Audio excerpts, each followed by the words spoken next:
Guys അപ്പം നമ്മുടെ Oreo ഇതാ പതുക്കെ നടന്നു വരുന്നുണ്ട്. അവന് തീരെ വയ്യ കേട്ടോ. മോസ്റ്റല്ലേ പുളിയുണ്ട്. അപ്പൊ ഗൈസ് നിങ്ങൾക്ക് തക്കാളി ഇഷ്ടമാണോ? ഒരു ചീഞ്ഞ തക്കാളി ഉണ്ടായിരുന്നു, ഞാനിത് ഇവിടെ പാകി കിട്ടോ.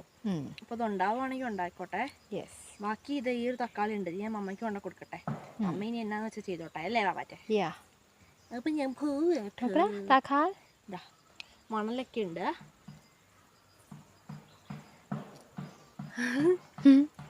ലാർവ. അതെ, അതുകൊണ്ട് ഇത് ചീത്തയാന്ന് തോന്നുന്നു കേട്ടോ. നമ്മുടെ നാച്ചുറൽ ആയിട്ട് ഉണ്ടാകുന്നതിനൊക്കെ കുഴപ്പങ്ങൾ അതായത് വയസ്സേ. പക്ഷെ ഈ വിഷമൊക്കെ ഇട്ട് ഉണ്ടാക്കുന്നതിന്റെ ഒരു സ്പെഷ്യൽ നല്ല രസമായിരിക്കും. ഒരു കേടുപാടുകളും ഉണ്ടാവില്ല അല്ലേ. ഇനി ഇവിടുത്തെ മണ്ണെന്ന് പറഞ്ഞിട്ടുണ്ട് ഒരു സാധനവും നട്ട് കഴിഞ്ഞാൽ പിടിക്കില്ല. പണ്ടൊക്കെ ഒരുപാട് സാധനങ്ങൾ എന്ത് നട്ടാലും പിടിക്കുമായിരുന്നു അല്ലേ പറ്റി. വന്ന് മണ്ണിന് തീരെ ഫലഭൂയിഷ്ടിയില്ല അല്ലേ. ഒരു സാധനം നട്ടാൽ പോലും ഉണ്ടാവില്ല. ഞാൻ ഈ നിൽക്കുന്ന ഇവിടെയൊക്കെ ഇഷ്ടം പോലെ ചേമ്പും ചേനയും കുരുമുളകും സാധനങ്ങളൊക്കെ നിറച്ചായിരുന്നു എന്നാണ് നമ്മൾ പറഞ്ഞത്. മോസ്റ്റായിട്ട് ഇപ്പൊ വന്ന് ഒരു തലയും ഈ പറമ്പിൽ പിടിക്കാതായിട്ടുണ്ട്. അവിടെ എനിക്ക് കട്ട കളിപ്പാൻ മിക്കവാറും ഈ മണ്ണൊന്ന് ടെസ്റ്റ് ചെയ്യാൻ കൊണ്ടുപോകേണ്ടി വരും.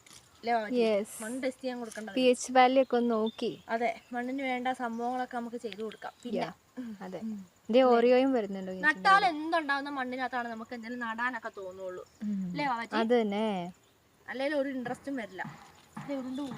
അപ്പൊ ഞാനും ഓണിയയും കൂടി പോട്ടെ കേട്ടോ. അപ്പൊ കാണാം ഗൈസ്. ഓണിയോ